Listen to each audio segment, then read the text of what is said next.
तो प्यारे बच्चों, कैसे हैं आप सब। उम्मीद करते हैं आप सब अच्छे होंगे और स्वस्थ होंगे और पूरा स्टडी का मजा ले रहे होंगे। और इस लगन से पढ़ना है कि हमें अगले साल अपने जीवन में कुछ इतिहास रच के जाना है।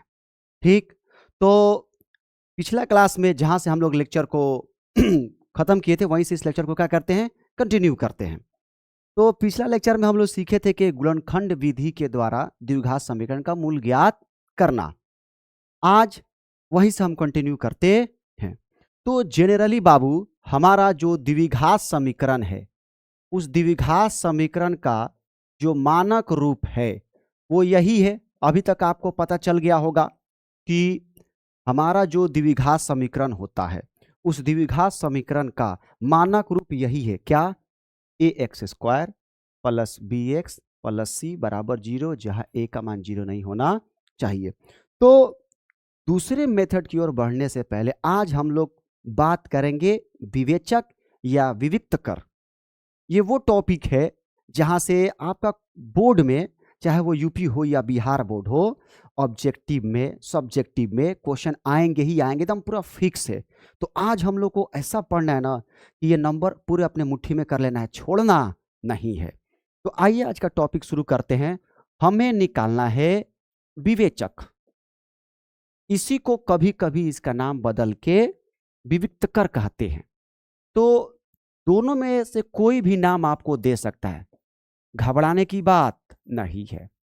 कहीं कभी एग्जाम में पूछ देगा विवेचक निकाले, कभी कभी बोल देगा विविक्त कर ज्ञात करे, दोनों एक ही बात है। तो अब आप सोच रहे होंगे सर कि हम विवेचक या विविक्त कर कैसे प्राप्त करेंगे, कैसे ज्ञात करेंगे। बहुत ही साधारण इसका फॉर्मूला है मेरे बाबू, एकदम सिंपल फॉर्मूला है। देखो क्या है, विवेचक को दिखाते हैं कैपिटल डी से।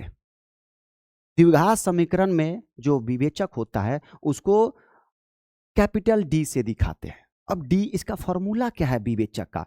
तो वो होता है बी स्क्वायर माइनस 4ac। ये वो फॉर्मूला है विवेचक का या विविक्त कर का। पहले तो ये फॉर्मूला आपको याद कर जाना है। फॉर्मूला क्या है? एकदम साधारण है, बी स्क्वायर माइनस 4ac। अब आपके मन में प्रश्न उठ रहा होगा, सर ये बी क्या है, ए क्या है, सी क्या है? तो देखिएगा, जो हमारा द्विघात समीकरण है यहाँ पर, इस द्विघात समीकरण में जो एक्स स्क्वायर का गुणांक है, जो एक्स स्क्वायर के सामने आएगा वो होगा तुम्हारा ए। जो एक्स का गुणांक है यानी जो एक्स के सामने होगा वो हमारा होगा बी। और लास्ट में जो संख्या होती है, ये जो सी, वो यहाँ पर है सी। तो अब आप समझे, ए कौन होगा, बी कौन होगा, सी कौन होगा। कंफ्यूजन नहीं होगी बाबू। तो आइए सबसे पहले हम लोग ना विवेचक निकालना सीखते हैं। एकदम simple, Bihar board UP board में ऑब्जेक्टिव में यहां से क्वेश्चन रहेगा ही रहेगा, नेक्स्ट ईयर लिख के रख लीजिए। आइए देखिएगा, एक सिंपल क्वेश्चन दे रहा हूं मैं, करते हैं पहले। ठीक। कह रहा है कि x square plus 7x plus 12 बराबर 0। हमें इस द्विघात समीकरण का विवेचक या विविक्त कर ज्ञात करना है। So simple. पहले बताओ, इस एक्स स्क्वायर के सामने कितना छुपा हुआ है? तो तुम्हें कुछ नहीं दिखाई दे रहा होगा, तो समझ जाओ वहां पर कितना छुपा हुआ है, एक। तो यानी एक्स स्क्वायर के जो सामने होता है उसे क्या कहते हैं, ए। तो बताओ यहां से ए का मान कितना आ गया, एक। बहुत बढ़िया, आ गया ए का मान। अब देखो, यहाँ एक्स के सामने कितना है, 7। तो जो एक्स के सामने होता है उसको बोलते हैं बी, यानी बी का मान कितना है, 7। मस्त। और लास्ट में जो बच गया ये हो गया हमारा सी, यानी सी का मान कितना है, 12। अब हमको तो विवेचक निकालना है। अब लगा दो ये फॉर्मूला। फॉर्मूला क्या कहता है? तो डी बराबर B square minus 4ac। B का मान कितना है, 7, 7 का स्क्वायर 4। ए का मान कितना है, 1। सी का मान कितना है, 12। 7 का वर्ग करेंगे तो 7 49, और 12 एकम 12, 12 चौके 48। 49 में से 48 गया तो कितना आ गया, 1। यानी ये जो द्विघात समीकरण है इसका विवेचक या विविधकर आ गया, कितना है, 1। यानी इसका डी का मान कितना है, 1। देखिए तो कितना साधारण है विवेचक। उम्मीद कर रहा हूं आप लोग को समझ में आ रहा होगा बाबू। बहुत बढ़िया। आगे देखिएगा, अगला क्वेश्चन कह रहा है बाबू कि x square minus 9x plus 20 बराबर 0।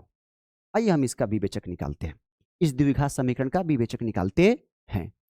तो फिर आप सबसे पहले ए का मान बताइए, बोलिए कितना होगा।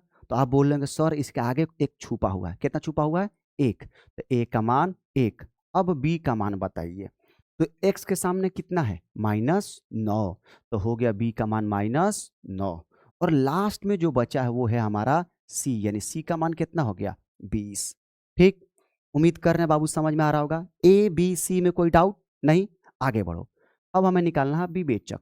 तो विवेचक का फॉर्मूला होता है बी स्क्वायर माइनस 4ac। अब मेरे बाबू बी का मान कितना है, -9 है, याद रखना चिन्ह के साथ रखेंगे, एक्स के सामने था -9, तो बी स्क्वायर माइनस 4, ए का मान है 1, सी का मान है 20। तो अब देखिएगा -9 का वर्ग करेंगे तो वर्ग का मतलब होता है उसको 2 बार लिख के गुणा करिए। तो -9 गुणे -9 तो माइनस माइनस प्लस, 9 81। अब 20 में 1 से गुणा करेंगे तो 20 से कम 20, अब 20 चौके 80। तो 81 में से 80 गया तो कितना आ गया, 1। देख रहे हैं कितना साधारण सिंपल टॉपिक है। आइए और भी क्वेश्चंस करते ताकि हमारे डाउट दूर हो जाए।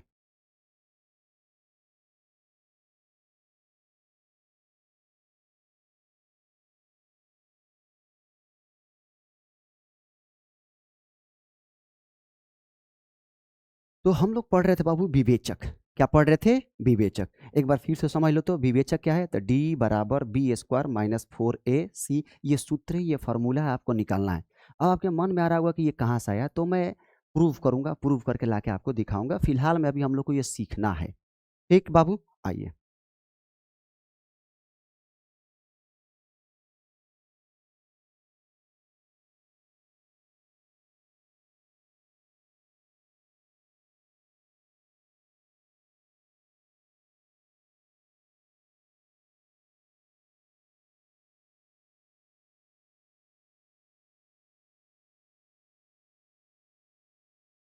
तो हम लोग को निकालना है विवेचक या विविक्तकर ज्ञात करें, विवेचक या विविक्तकर ज्ञात करें। आइए देखिएगा। तो सबसे पहले आप ए का मान बताइए, ए का मान कितना है, 4। बी का मान कितना है, -5। सी का मान कितना है, 3। हो गया बाबू। तो आप डी निकालिए, डी क्या होता है, B square minus 4ac। B का मान है -5 का स्क्वायर, 4। ए का मान है 4, सी का मान है 3। अब -5 का वर्ग करेंगे तो 5 25। अब 4 चुके 16, 16 तिहाई 48। अब आइए इसको देखते हैं, ये है -48 और ये है +25। अब घटाइए। सबसे पहले देखिए बड़ा कौन है, -48 के 25, तो आप बोलेंगे सर 48 बड़ा है, तो उसका चिन्ह क्या है, माइनस, तो बड़ा का चिन्ह आता है, याद रखिएगा। अब सिंपल आप 48 में से 25 घटा लीजिए, 8 में से 5 आ जाएगा 3, 4 में से 2 गया 2, यानी हो गया -23। यानी इस समीकरण का विवेचक होगा -23। इसको देखिएगा। तो बाबू विवेचक निकालने के लिए सबसे पहले आपको ए बी सी पता होना चाहिए। तो बताओ तो मेरे बाबू, ए का मान कितना है, 2। बी का मान कितना है, -6। सी का मान कितना है, 3। आगे बाबू अब डी निकालो। तो डी निकालोगे तो डी क्या होता है, बी स्क्वायर माइनस 4ac। तो बी का मान है -6 का स्क्वायर, 4। ए का मान है 2, सी का मान है 3। ठीक है, स्क्वायर करेंगे बाबू तो अच्छा के 36। राइट बाबू। अब 4 से इसमें गुणा करो, 4 दूनी 8, 8 त्रिके 24। ठीक, अब घटाओ 36 में से 24, तो 6 में से 4 गया 2, 3 में से 2 गया 1। कितना सिंपल है बाबू टॉपिक, बताओ मजा आ रहा है कि नहीं आ रहा है, समझ रहे हो कि नहीं समझ रहे हो, कुछ सीखने को आ रहा है कि नहीं आ रहा है, आ रहा है बाबू। आगे बढ़ते हैं। तो आ रहा है 3x स्क्वायर। तो तुम मुझे बता बाबू, ए का मान कितना है, ए का मान है 3। बी का मान बताओ कितना है, तो -2√6x। सी का मान कितना है, 2। याद रखना x के जो सामने होता है टोटल ले लेते हैं चिन्ह के साथ, तो x के सामने है माइनस, तो -2√6। ठीक, सी का तो मान सिंपल है 2। आओ डी निकालते हैं। तो डी क्या होता है, फॉर्मूला बोलो मेरे साथ, बी स्क्वायर माइनस 4ac। तो बी का मान कितना है, -2√6 का होल स्क्वायर, -4। ए का मान कितना है बाबू, 3। सी का मान कितना है, 2। अब इसको थोड़ा सा मैं तुमको इसका स्क्वायर करके दिखाता हूं ताकि तुम्हें डाउट ना हो मेरे बाबू। ठीक, देखना। तो ये -2√6 है ना, आप उसको 2 बार लिखिएगा। -2√6 गुणे -2√6। पहले माइनस माइनस करिए, माइनस माइनस क्या हो जाएगा बाबू? प्लस हो गया। क्या हो गया? प्लस हो गया। अब 2 से 2 में तो 2 दूनी कितना हो गया? 4। कितना हो गया बाबू? 4। अब देखना बचा कौन है? रूट में 6 गुणे रूट में 6। तो याद रखिएगा, मैं आपको एक ट्रिक देता हूं, यहां पे ध्यान दीजिएगा आप लोग। ठीक बाबू, अगर रूट में बॉक्स है और गुणे में रूट में बॉक्स है, बॉक्स इन दोनों बॉक्स सेम है, तो बॉक्स बाहर निकल के आ जाता है। यानी देखिएगा, रूट में 6, रूट में 6 तो यहां से क्या निकल के आएगा? 6। अब 4 6 कितना हो गया? 24। समझे इसका स्क्वायर कैसे करेंगे? निकाल लेंगे बाबू, बहुत बढ़िया। तो इसका स्क्वायर आ गया 24। अब 4 3 12, 12 दूनी 24। 24 में से 24 गया 0, यानी इसका विवेचक है 0। आइए नेक्स्ट क्वेश्चन की ओर चलते हैं। ठीक बाबू, कह रहा है ए का मान कितना है? 12। बी का मान बाबू बताओ तो कितना होगा? पहले आगे क्या है? माइनस, फिर बताओ तो कितना है? 4√15। और सी का मान बोलो तो कितना है? 5। ए बी सी में कोई दिक्कत नहीं? मजा आ रहा है बाबू? गुड। आओ अब डी निकालते हैं। तो डी होगा b²-4ac। बी का मान है -4, √15 का होल स्क्वायर -4। ए का मान है 12, सी का मान है 5। और अभी मैंने सिखाया ना कि अगर संख्या और रूट हो तो उसका स्क्वायर कैसे करेंगे? तो पहले 4 का स्क्वायर करो। तो 4 का स्क्वायर करो तो 4 चौके 16। कितना जाएगा बाबू? 16। ठीक, अब √15 है तो √15 का स्क्वायर यहाँ पे मैंने आपको बताया ना, रूट में 15 और गुणे रूट में 15। देखिए तो रूट में कुछ गुणे रूट में कुछ तो क्या आ जाता है? कुछ। तो यहाँ से क्या आ जाएगा? 15। तो अब 16 गुणे 15 कर दीजिए। 16 गुणे 15, आइए देख लीजिए। 16 पचे 80, 16 एकम 16 जीरो 8 6 14, 240। कितना आ गया बाबू? 240। अब इसको गुणा करिए। 12 पचे 60, 60 गुणे 4 240।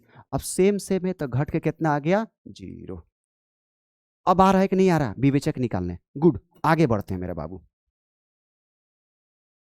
ये क्वेश्चन है, आइए इसमें बताओ तो ए का मान कितना है? हमें इसमें विवेचक ही ज्ञात करना। तो बताओ तो इसके सामने कितना छुपा हुआ है? 1। तो ए का मान 1। बी का मान बताओ तो इसके भी सामने कितना छुपा हुआ है? 1, लेकिन आगे चिन्ह किसका है? माइनस का, तो -1। और सी का मान कितना हो गया? 2। तो आइए हम निकालते हैं विवेचक। विवेचक का सूत्र बताओ तो बाबू क्या होता है? b² -4ac।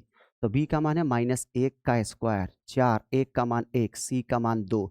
1 का स्क्वायर 1, 4 दूनी 8। पहले बताओ बड़ कौन है? 8 के 1, तो तुम बोलोगे सर 8 बड़ा है, तो 8 का चिन्ह क्या है? माइनस। 8 में से गया क्या हो गया? 7। तो दिक्कत बाबू? गुड, बहुत बढ़िया। आइए अब ए का मान देखिएगा।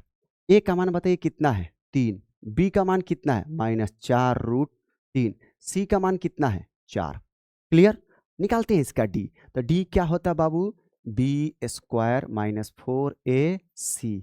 तो बी का मान है -4√3 का स्क्वायर 4, ए का मान 3, सी का मान 4। तो अभी मैंने आपको सिखा ना कि अगर रूट हो और एक संख्या तो कैसा वर्क करते हैं? तो पहले 4 का करिए। तो 4 4 चूके 16 और √3 का स्क्वायर हो जाएगा 3। तो 16 3 हो गया 48। 4 3 12, 12 चौके 48। 48 में से 48 गया 0। बहुत बढ़िया। उम्मीद कर रहे हैं आपको विवेचक निकालने आ रहा होगा। अब कॉन्फिडेंस आ रही होगी अंदर से, हाँ हाँ अब मैं भी विवेचक निकाल सकता हूँ। एकदम इसको सीख लेना मेरे बाबू। नेक्स्ट ईयर 2027 में यहाँ से बोर्ड में क्वेश्चन आएगा ही आएगा, एकदम पूरा फिक्स है। जी जान लगा देना है और हालात से डरना नहीं है। ठीक है, आइए नेक्स्ट। ये 2 क्वेश्चन मैं आप लोग के लिए छोड़ के जा रहा हूं। इन दोनों क्वेश्चन का आंसर आपको कमेंट में बताने हैं। अब नेक्स्ट की ओर बढ़ते हैं हम लोग। तो ये भी क्वेश्चन का जवाब आप ही को देना है। अब हम लोग विवेचक निकालना तो सीख गए, इसमें कोई डाउट बाबू? कोई डाउट नहीं। ठीक, प्रैक्टिस करिएगा तो कोई डाउट नहीं रहेगा। और लगन से पढ़िएगा, मेहनत से पढ़िएगा, तो कोई माई का लाल नहीं है जो आपको टॉप करने से रोक दे। इस जुनून के साथ हम लोग को पढ़ना है कि नेक्स्ट ईयर क्या करना है? टॉप करना है। ठीक बाबू, किसी शायर ने कहा है कि दया रे इश्क में अपना मकाम पैदा कर। इतने स्टडी में अपने आप को लीन कर देना है कि दुनिया की बाकी चीजें आपको दिखाई न दे। आपका पूरा कंसंट्रेशन, आपका पूरा फोकस आपके करियर पे, आपके पढ़ाई पे होना चाहिए। तो शायर कहता है कि दया रे इश्क में अपना मकाम पैदा कर, नया जमाना नया सुबह शाम पैदा कर। यानी आपको न इतना लगन से पढ़ना है, इतना जी जान लायक के पढ़ना है कि नेक्स्ट ईयर टॉप कर जाना है और एक नया ज़माना क्रिएट करना अपने लिए, एक नया इतिहास आपको रचना है। इस लगन से आपको पढ़ना है प्यारे बच्चों। ठीक, आइए अब समझते। हम लोग तो विवेचक निकालना सीख गए, तो जानते हैं विवेचक से ना हम द्विघात समीकरण के मूल की प्रकृति भी बता सकते हैं। तो अभी तक जो हमने क्वेश्चन किया है उसमें आपने देखा होगा कि जो विवेचक है उसका मान एक बार 0 से बड़ा आ रहा है, यानी प्लस में आ रहा है। ठीक, दूसरा बार आप देखे होंगे कि डी का मान 0 आ रहा है। तीसरा बार देखे होंगे डी का मान माइनस में आ रहा है। ठीक, तो ध्यान से देखिएगा, टॉपिक है एकदम मोस्ट इंपॉर्टेंट टॉपिक है मेरे बाबू, ध्यान देना एकदम। हम बात करने जा रहे हैं मूलों की प्रकृति। मूलों की प्रकृति, और मूलों की प्रकृति कौन डिसाइड करता है? विवेचक डिसाइड करता है कि वो मूल कैसा होगा। ठीक, आइए समझिएगा। तो सबसे पहला केस हो सकता है मेरे बाबू कि आपने द्विघात समीकरण बनाया, तो जो द्विघात समीकरण दिया उसका आपने विवेचक निकाला, और जब आपने विवेचक निकाला तो हो सकता है कि पहला केस में ऐसा आ जाए कि डी का मान 0 से बड़ा आ जाए। अब आप समझ रहे होंगे कि डी का मान 0 से बड़ा का मतलब क्या है? प्लस वाला, प्लस में 1 आ जाए, 2 आ जाए, 3 आ जाए, 4 आ जाए, 5 आ जाए, 6 आ जाए, 10 आ जाए, तो वो है 0 से बड़ा। समझे? तो जब डी का मान 0 से बड़ा होता है ना, तो मूल होता है बाबू, मूल वास्तविक, मूल वास्तविक एवं भिन्न होगा। मूल वास्तविक एवं क्या होगा? भिन्न होगा। एकदम इसको आपको याद कर जाना है, यहां से क्वेश्चन रहेगा ही रहेगा मेरे बाबू, समझ रहा है ना? तो मैं ये कह रहा हूं कि डी का मान अगर प्लस में आ जाए, 2 4 5 6 10 20 50 बला बला बला कुछ भी आ गया, प्लस में आ गया, तो उसका मूल की प्रकृति क्या होगी? तो याद रखिएगा, मूल वास्तविक होंगे। मूल क्या होंगे? वास्तविक होंगे, और अलग अलग होंगे, जिसको बोलते हैं भिन्न होंगे। और पता ही है द्विघात समीकरण है तो इसे कितने मूल होंगे? 2। तो जो दोनों मूल होंगे वो अलग अलग होंगे। ठीक, कब? जब डी का मान 0 से बड़ा आएगा तब। फिर से याद रखिएगा, डी का मान 0 से बड़ा तो मूल वास्तविक एवं भिन्न होंगे, अलग अलग होंगे। दूसरा केस आपके सामने ये आ सकता है कि डी का मान हो सकता है 0। हाँ, हो सकता है 0, इसमें कोई बड़ी बात नहीं है। तो जब 0 हो गया तो याद रखिएगा इस केस में भी जो मूल होगा वो वास्तविक होंगे। मूल क्या होंगे बाबू? वास्तविक होंगे, वास्तविक होंगे एवं समान होंगे। एवं क्या होंगे? मूल वास्तविक एवं समान होंगे। समान होंगे, समान होंगे का मतलब क्या? पहला वाला केस में क्या था कि मूल वास्तविक है लेकिन अलग अलग होगा, भिन्न भिन्न होगा, अलग अलग आंसर आएंगे, ठीक है। लेकिन जब डी का मान 0 आ जाएगा तो मूल वास्तविक तो होगा, लेकिन जो आंसर आएगा ना, जो द्विघात समीकरण के जो दो मूल होते हैं वो दोनों एक समान आएंगे। अगर एक 3 है तो दूसरा भी 3 होगा, अगर एक 4 है दूसरा भी 4 होगा, और एक 5 है दूसरा भी 5 होगा, एकदम सेम सेम आएंगे। और इस केस में अलग अलग है, एक 3 होगा तो एक 7 होगा। समझ में आया? तीसरा केस क्या है? तीसरा केस ये है कि हो सकता है कि आप डी का मान निकालें और डी का मान 0 से छोटा आ गया। अब आपके मन में प्रश्न उठ रहा होगा, सर ये 0 से छोटा का मतलब क्या है? तो 0 से छोटा का मतलब है, हो सकता है माइनस में आ जाए, -1 आ जाए, -2 आ जाए, -3 आ जाए, -4 आ जाए, -5 आ जाए, माइनस में आ जाए, तो उसको बोलते हैं डी का मान 0 से छोटा है। तो इस केस में जो मूल होगा ना वो वास्तविक नहीं होगा। मूल वास्तविक नहीं होगा। अब जब मूल वास्तविक नहीं होगा तो इसका कोई आंसर नहीं निकलेगा, यानी कोई मूल नहीं होगा, कोई मूल नहीं होगा। यानी इस केस में आप आंसर नहीं निकाल सकते हैं। ये सबसे खास है मेरे बाबू, एकदम वीवीआई है, याद रखिएगा, आपके बोर्ड के लिए ये वो टॉपिक है, समझ लीजिए कि मक्खन है, आपको नंबर दे के जाएगा और इतना आसान होता है कि आएगा तो आप बना ही देंगे। तो ये 3 केस आपको याद रखना है। मूल कब वास्तविक एवं भिन्न होगा? जब डी का मान 0 से बड़ा होगा, यानी प्लस में आएगा। मूल कब वास्तविक एवं समान होगा? जब डी का मान 0 होगा तब होगा। डी यानी विवेचक या विविक्त कर। और मूल कब वास्तविक नहीं होगा? कोई मूल नहीं होगा जब डी का मान माइनस में होगा, तब 0 से छोटा होगा तब। उम्मीद करती है ये सब समझ में आ रहा होगा मेरा बाबू, आ रहा है पक्का? ठीक, आइए आगे देखते हैं। तो आगे बढ़ते हैं हम लोग। और है ना कि आपको मूलों की प्रकृति ज्ञात करना है। मूलों की प्रकृति का मतलब क्या?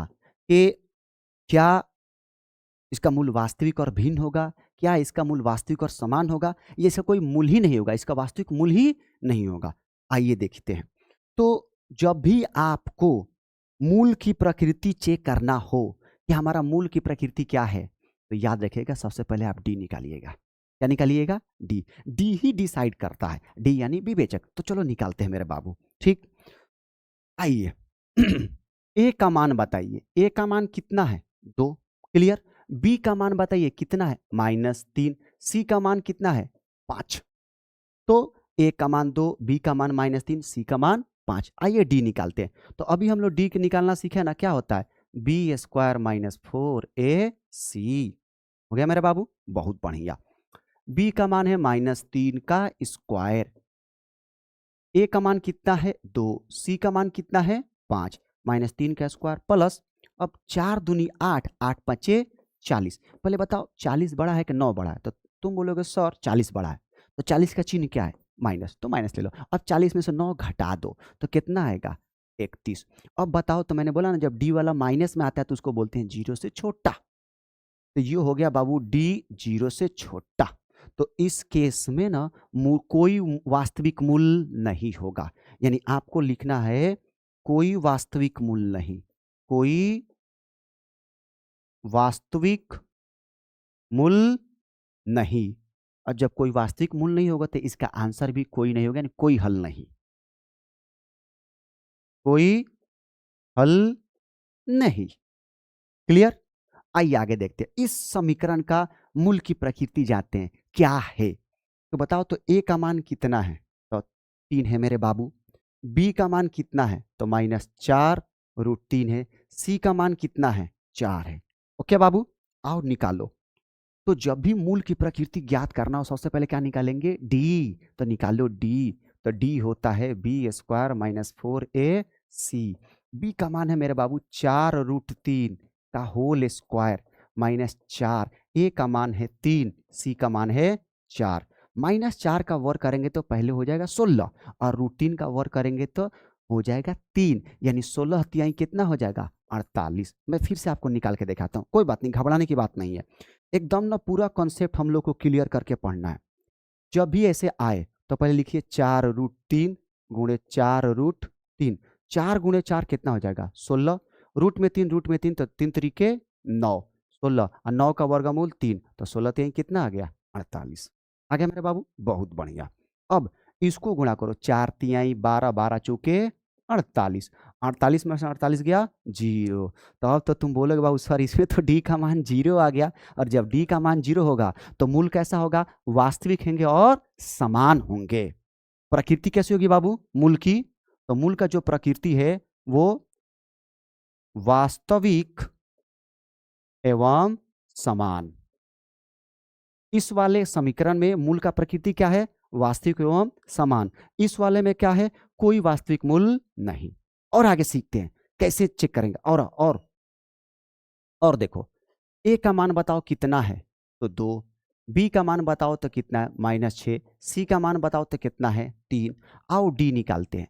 तो डी क्या होता है? B square -4AC। बी का मान है -6 का स्क्वायर -4, ए का मान 2, सी का मान 3। तो -6 का वर्ग कितना हो जाएगा? 36। 4 दूनी 8, 8 3 के 24। 6 में 4 गया 2, 3 में 2 गया 1। यानी डी का मान आ गया 12। और 12 कोई भी प्लस वाला दिखाई दे ना बाबू तो समझ जाना वो जीरो से बड़ा। प्लस में कुछ भी दिखाई दे 1 2 3 4 5 6 सब जीरो से बड़ा है, यानी इसका मान डी का मान किससे आ गया, जीरो से बड़ा। और जब डी जीरो से बड़ा होता है ना तो उसका प्रकृति जानते हो बाबू क्या होगा, होगा मूल वास्तविक। मूल वास्तविक एवं भिन्न होंगे। क्या होंगे बाबू, भिन्न होंगे, अलग अलग होंगे। वास्तविक होगा और अलग अलग होगा। क्लियर। अब आप आपके अंदर से कॉन्फिडेंस आ रही है कि हाँ हम भी मूल की प्रकृति ज्ञात कर सकते हैं। बिल्कुल आ रही होगी क्योंकि बड़ा ही इजी टॉपिक है। आओ मेरे बाबू इस पे हम लोग काम करते हैं। तुम लोग बताओ तो ए का मान कितना है, 5। बोलो कितना है, 5। बी का मान बोलो तो कितना है, -4। सी का मान बोलो तो कितना है, 1। तो अब निकालो डी, निकालो डी। डी होता है b² -4ac। बी का मान है -4 का स्क्वायर 4। ए का मान है 5, सी का मान है 1। -4 का स्क्वायर 16, 4 5 20। अब बताओ तो 20 बड़ा है कि 16 बड़ा है, तो तुम बोलोगे बाबू सर 20 बड़ा है, तो 20 का चिन्ह क्या है, माइनस, इसलिए माइनस। अब 20 में से 16 जाएगा तो कितना आ गया, 4। तुम बोलोगे ए सर ये तो माइनस में आ गया। और जब माइनस में आएगा तो बताओ कोई मूल होगा, कोई मूल होगा नहीं, यानी इसका प्रकृति क्या है बाबू, कोई वास्तविक मूल नहीं। तो दिक्कत मेरे बाबू, आगे आओ। अब ये वाला क्वेश्चन आपको बनाना है और आपको बना के इसका आंसर कमेंट में करना है कि इसकी प्रकृति क्या है। हम इस क्वेश्चन को टैकल करते हैं। आइए देखिए, इसमें बताइए ए का मान कितना है, तो आप बोलेंगे सर √2 है। मैंने बोला हाँ बाबू √2 है। बी का मान बोलो यहां पर कितना है, 7 है। सी का मान बोलो कितना है, 5√2 है। बहुत बढ़िया मेरे बाबू, बहुत बढ़िया। ठीक, एकदम मजे लेके पढ़ना है। पढ़ाई को ना बोझ नहीं समझना है। पढ़ाई में जब आनंद लेंगे, मजा लेंगे, तो पढ़ने में मजा आएगा और आपको आनंद भी आएगा और पढ़ाई आपको समझ में भी आएगी, बोझ नहीं लगेगी। मैं इतना आपको इसलिए कह रहा हूं कि किसी शायर ने कहा है कि सिर्फ हंगामा खड़ा करना मेरा मकसद नहीं है, सारी कोशिश है कि सूरत बदलनी चाहिए। और सारी कोशिश है कि सूरत बदलनी चाहिए। तो आइए, प्रैक्टिस इसलिए करना है कि जो सिचुएशन है, जो हालात है, वो क्या कर देने हैं, बदल देने हैं। अभी जिस आप हालात में हैं उससे बेहतर हालात में आपको चलना है। चलिए तो आइए निकालते हैं डी। तो डी होता है b² -4ac। ठीक है बाबू। बी का मान कितना है, 7, तो 7 का स्क्वायर 4। ए का मान कितना है, √2। सी का मान कितना, 5√2। तो 7 7 49, 4 5 20। और मैंने आपको बताया ना √2 गुणे √2 तो कितना आ जाएगा, 2। तो ये हो गया 49, 20 दूनी 40। तो घटाएंगे तो कितना आ गया, 9। अब 9 प्लस में दिखा कि नहीं दिखा, तो आप बोलेंगे हाँ सर दिखा। तो दिखा तो बोल दीजिएगा मूल वास्तविक। इसका प्रकृति क्या होगी बाबू, तो मूल वास्तविक एवं असमान होंगे, यानी भिन्न होंगे। मूल वास्तविक एवं असमान मतलब भिन्न होंगे। क्या होंगे, भिन्न। क्लियर, आगे बढ़ते हैं। अब करना क्या है, अब हम लोग पढ़ चुके हैं कि मूल कब वास्तविक और समान होगा, मूल कब वास्तविक और असमान यानी भिन्न भिन्न होंगे, और कब मूल वास्तविक नहीं होगा, कोई हल नहीं होगा। उसी से रिलेटेड यहाँ पे कुछ क्वेश्चन है जिसको हम लोग देखेंगे, समझेंगे, क्योंकि यहाँ से ऑब्जेक्टिव और सब्जेक्टिव दोनों क्वेश्चन बनेंगे, 1 मार्क्स और 2 मार्क्स के। तो देखिएगा इसमें सवाल क्या कर रहा है कि प्रत्येक द्विघात समीकरण में के का मान ज्ञात करें। किसका मान ज्ञात करें, के का। यदि दोनों मूल, क्या बाबू, दोनों मूल कैसा है, तो वास्तविक है और समान है। तो आप ही बताइए, जरा ध्यान दीजिएगा, जब मूल वास्तविक, मूल वास्तविक एवं समान है, क्या है, समान है, तो जब भी आपसे सवाल में, प्रश्न में ये बोले कि मूल वास्तविक एवं समान है, तो आपके दिमाग में स्ट्राइक करना चाहिए, अच्छा ये तो परिस्थिति है d बराबर 0 का, d बराबर 0 का। यानी जब d 0 होता है तब हम ऐसा लिखते हैं कि मूल वास्तविक एवं समान होंगे। यानी इन सभी प्रश्नों में हमारा मूल वास्तविक एवं समान है, यानी सब में d का मान क्या है, 0 है। तो आइए, ए का मान बताइए कितना है, तो 2 है। बी का मान बताइए तो कितना है, के है। सी का मान बताइए तो कितना है, 3 है। हो गया। तो डी निकालिए। क्यों डी निकालेंगे, क्योंकि बोला है कि मूल वास्तविक एवं समान है। ठीक। तो बी का मान कितना है, तो के है, तो के स्क्वायर। पहले इसको फॉर्मूला लिख ले ताकि और आपको समझ में आए। ठीक। तो डी बाबू क्या होता है, बी स्क्वायर माइनस 4ac। और डी का मान कितना है, 0, तो यहाँ पे भर दीजिए 0। बी का मान कितना है, तो के का स्क्वायर। 4a का मान कितना है, तो 2। सी का मान कितना है, 3। 0 और ये हो गया के स्क्वायर। 4 दूनी 8, 8 3 24। क्लियर है बाबू। तो देखना मेरे बाबू अब ये माइनस इधर आएगा तो प्लस। 24 बराबर हो गया के स्क्वायर। तो देखना जब भी हम वर्ग हटाएंगे तो वो आ जाएगा प्लस माइनस वर्गमूल। ठीक। और ये हो गया 24 बराबर में के, बराबर के प्लस माइनस। अब हो सकता है कि ये ऑप्शन में ना रहे तो आप इसका गुणनखंड कर लीजिए। आइए देखिए 24 है, 24 है, 24 कैसे गुणनखंड करिए, 2 12 दूनी 24, 2 छके 12, 2 तिहाई 6, 3 3 एकम 3। जोड़ा लगा लीजिए। किसका जोड़ा लगा, 2 का, तो उसको बाहर लिख दीजिए 2। अब इस 2 और 3 का जोड़ा नहीं लगा, तो जिसका जोड़ा नहीं लगा उसको गुणा करके रूट में लिख दीजिए। तो पहले रूट लिख दीजिए और 2 तिहाई 6, यानी के का मान हो गया प्लस माइनस 2√6। क्लियर। आगे बढ़ते हैं। इस वाले प्रश्न में क्या कह रहा है कि इसमें भी मूल वास्तविक एवं समान है। तो जब मूल वास्तविक एवं समान होगा तो डी का मान क्या होगा बाबू, बोलो 0। क्या होगा, 0।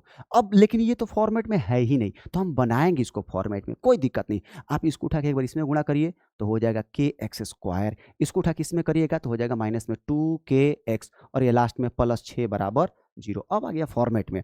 अब आप बताइए यहाँ से ए का मान कितना है, तो के है। कितना है बाबू, के है।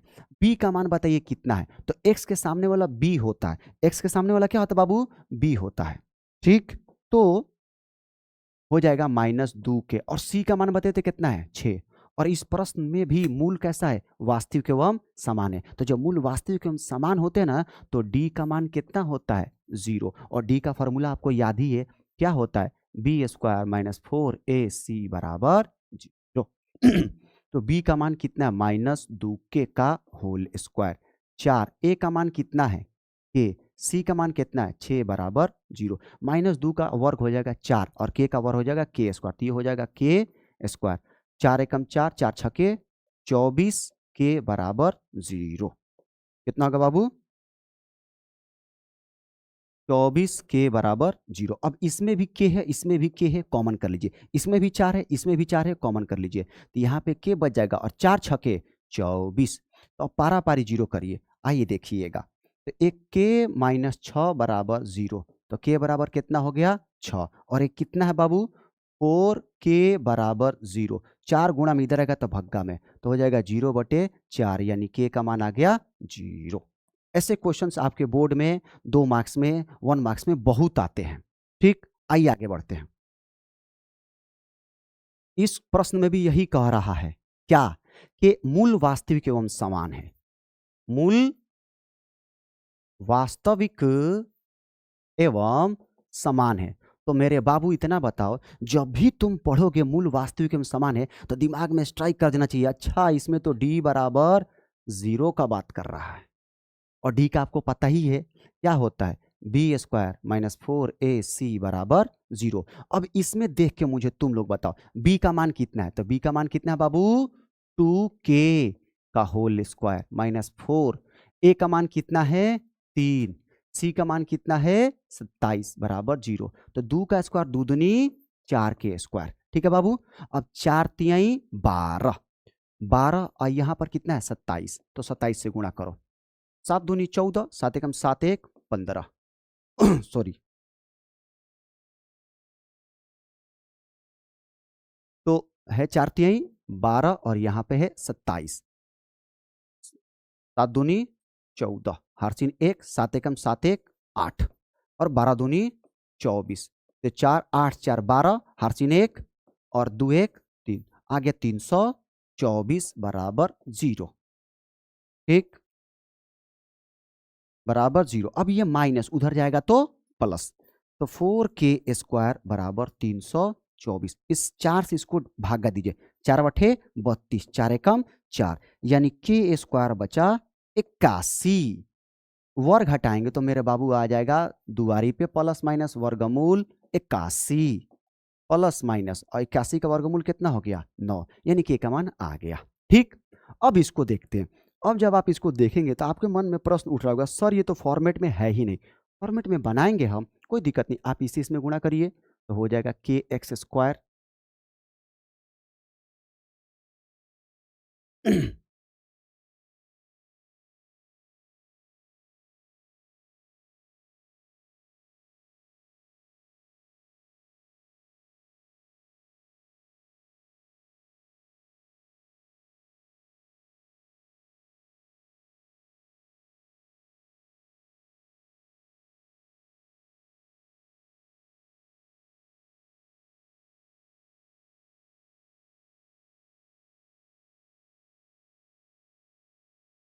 kx², अब इससे इसमें गुणा करिए तो हो जाएगा माइनस में 2√5 kx, और ये प्लस में 10 बराबर 0।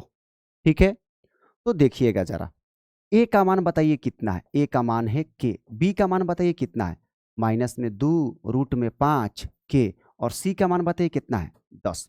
तो इस प्रश्न में भी मूल वास्तविक एवं समान है, तो जब मूल वास्तविक एवं समान होगा तो d का मान 0 होगा, और d आपको पता ही है b² माइनस 4ac बराबर 0। b का मान है -2√5 और k है k का होल स्क्वायर माइनस 4, a का मान है k और c का मान है 10 बराबर 0। तो दिक्कत बाबू, बहुत बढ़िया। पहले 2 का वर्ग करो, तो 2 का वर्ग 2 दूनी 4, और √5 का वर्ग हो जाएगा 5, तो 4 5 20, और यहाँ पे k है तो k का स्क्वायर। अब 10 चौके 40 k बराबर 0। अब ये इधर माइनस, सॉरी दोनों में तो 20 कॉमन हो जाएगा, 20 और दोनों में k है, k कॉमन कर लीजिए, तो यहाँ पे k और 20 दूनी 40 बराबर 0। अब पारा पारी 0 करिए, k माइनस 2 बराबर 0, माइनस उधर गया तो प्लस k बराबर 2, और ये 20k बराबर 0, इधर गुणा में इधर आएगा तो भग्गा में, तो k बराबर 0/20, यानी हो गया 0, यानी हमारा k का भी मान आ गया, दोनों आ गया। क्लियर? तो इस तरह के क्वेश्चन आ सकते हैं, ज्यादा संभावनाएं हैं एग्जाम में आएंगी। आगे बढ़िए, ये क्वेश्चन देखिए कितना खूबसूरत है, और ये आएगा तो बहुत ही वेटेज के साथ आएगा। तो कह रहा है a का मान बताओ कितना है, तो a का मान है k+4, b का मान कितना है तो है k+1, c का मान कितना है तो 1 1, और इस प्रश्न में भी मूल वास्तविक एवं समान है, तो मूल वास्तविक एवं समान है। तो याद करो मेरे बाबू, जब मूल वास्तविक एवं समान होता है तो d का मान कितना होता है 0, d का मान कितना होता है 0, और d का फॉर्मूला आपको पता ही है b² माइनस 4ac बराबर 0, कोई दिक्कत नहीं। अब b का मान बताइए कितना है, तो है k+1 का होल स्क्वायर, और a का मान बताइए कितना है तो k+4, c का मान बताइए कितना है 1 बराबर 0।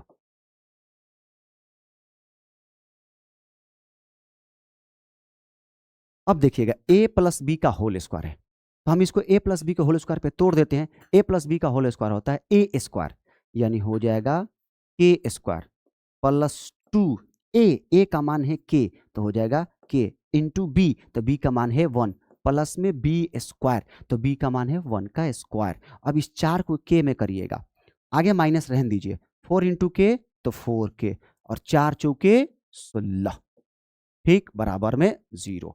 तो अब देखिएगा इधर क्या आया बाबू, आया आपका k² प्लस 2 एकम 2k प्लस 1 का स्क्वायर 1, माइनस खोल दीजिए तो हो जाएगा -4k, -4k माइनस प्लस -16 बराबर 0। अब देखिएगा k² -4k प्लस 2k तो हो जाएगा -2k, -16 प्लस 1, बड़ा कौन है 16, तो उसका चिन्ह आ जाएगा, और 16 में से 1 गया तो बाबू 15 बराबर 0। अब देखें तो हमने एक द्विघात में ला दिया, और इसको गुणनखंड विधि से हल करके k का मान निकाल लेते हैं। तो गुणनखंड का विधि क्या कहता है, इससे इससे गुणा कर लीजिए, यानी -15k² लाना है।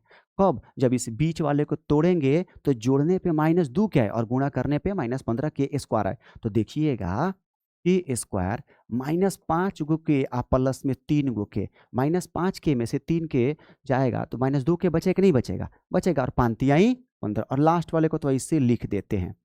दोनों में के कॉमन करिए तो के कॉमन, ये हो जाएगा के -5, दोनों में 3 कॉमन करिए तो 3, ये हो जाएगा के -3 5 15, ये हर हाल में मैच करना चाहिए, मैच कर ही गया। तो आ गया के -5 और आ गया के +3 बराबर 0। तो के -5 बराबर 0 तो के बराबर 5, के +3 बराबर 0 तो प्लस उधर गया तो माइनस। देखिए तो आया कि नहीं आया। तो इस तरह के प्रश्न ज़्यादा संभावना है कि हमारे बोर्ड में आएंगे। ठीक, इस लेक्चर में हम लोग यहीं तक रुकते हैं। अगले जो लेक्चर होगा उसमें हम लोग सीखेंगे श्रीधराचार्य का नियम यानी द्विघात सूत्र, और द्विघात सूत्र का प्रयोग करके हम लोग मूल ज्ञात करेंगे, और वहीं पे मैं इस फॉर्मूला को प्रूव करूंगा कि d बराबर बी स्क्वायर माइनस 4ac क्यों होता है। उम्मीद करते हैं बाबू आप लोग को ये लेक्चर पसंद आ रहा होगा, तो चैनल को लाइक सब्सक्राइब शेयर जरूर करें, ताकि इससे हमको मोटिवेशन मिलेगा, ताकि मैं और आप लोग के लिए मेहनत करूं और आप लोग को आपके जीवन में और आगे बढ़ाऊं, आपको बुलंदी तक पहुंचाऊं। ठीक है बाबू, ठीक, ओके।